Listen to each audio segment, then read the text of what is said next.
Good evening, students. Today we will discuss about classification of microbes.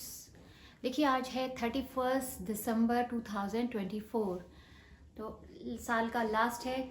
पढ़ना तो है, ठंड बहुत है आज बरेली में, लेकिन पढ़ना भी है. तो पढ़ते हैं आज क्लासिफिकेशन ऑफ माइक्रोब्स. देखिए क्लासिफिकेशन वैसे तो बहुत बोरिंग कुछ लोगों को लगता है, समझ में नहीं आता, कुछ के ऊपर से चला जाता है, कितने समझ में नहीं आता, बट हम इजी लैंग्वेज में थोड़ा सा समझने की कोशिश करेंगे.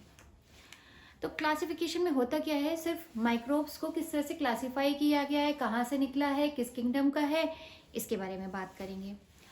तो बेसिकली जैसे माइक्रोब्स जो हैं वो प्रोकैरियोटिक भी हैं कुछ, और कुछ यूकैरियोटिक भी हैं.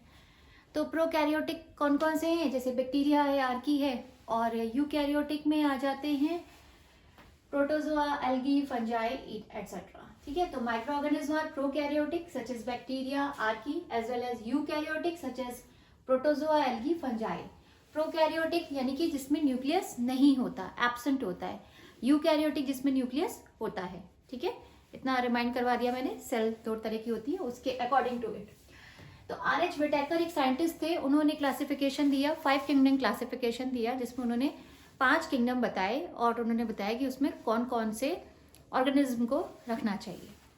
तो पहला है मोनेरा, जिसमें कि उन्होंने यूनिसेलुलर प्रोकैरियोट्स के बारे में बताया. उन्होंने उसको रखा, यानी उन्होंने कहा कि यूनिसेलुलर यानी सिंगल सेल वाले, जितने भी सिंगल सेल वाले प्रोकैरियोट्स हैं उनको उन्होंने मोनेरा में रखा. दूसरा है प्रोटिस्टा, जिसमें उन्होंने सारे यूनिसेलुलर यूकैरियोट्स को रखा. जितने भी सिंगल सेल के यूकैरियोट्स थे उसको उन्होंने रखा. थर्ड है फंजाई, यूकैरियोटिक है ये भी. तो फंजाई हेटरोट्रॉफिक है. हेटरोट्रॉफिक यानी कि सैप्रोफिटिक भी है, और ये पैरासिटिक की तरह भी काम करता है, और इसमें सेल वॉल होती है काइटिन की बनी हुई. फोर्थ है प्लांटी. प्लांटी यानी प्लांट, पता चल रहा है प्लांटी इसके नाम से कि प्लांट्स के बारे में बात हो रही है. तो प्लांट्स हमारे कैसे होते हैं, यूकैरियोटिक और ऑटोट्रॉफिक, क्योंकि फोटोसिंथेटिक होते हैं. फोटोसिंथेसिस के थ्रू ये अपना फूड खुद बनाते हैं. So these are called autotrophic. ठीक है, प्लस सेल वॉल इसकी किसकी बनी होती है, सेलुलोज की बनी होती है.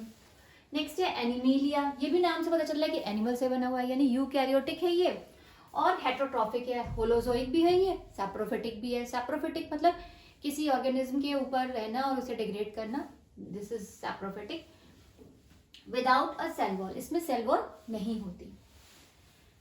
अब बात करते हैं मोनेरा की. तो मोनेरा के अंदर ये आता है बैक्टीरिया. तो हम लोग बैक्टीरिया के बारे में बात करेंगे.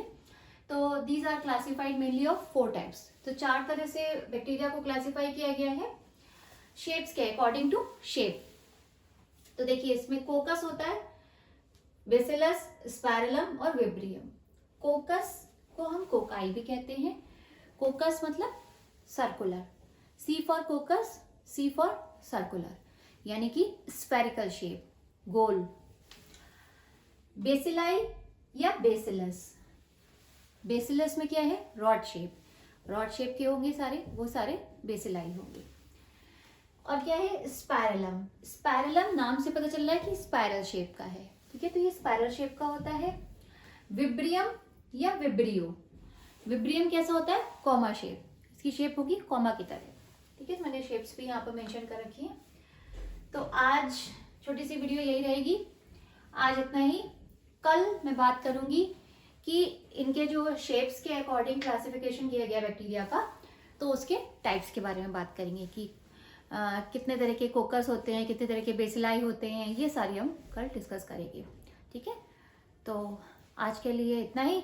तो एडवांस में ही आपको अभी हैप्पी न्यू ईयर, और कल फिर मिलते हैं नेक्स्ट वीडियो के साथ. बहुत बहुत बधाई आपको जाते हुए साल की और आते हुए साल की भी. तो 12 बजे के बाद तो वैसे भी न्यू ईयर मनाया जा रहा है. ठीक है, फिर नेक्स्ट वीडियो में मिलते हैं. Goodbye, take care, good night.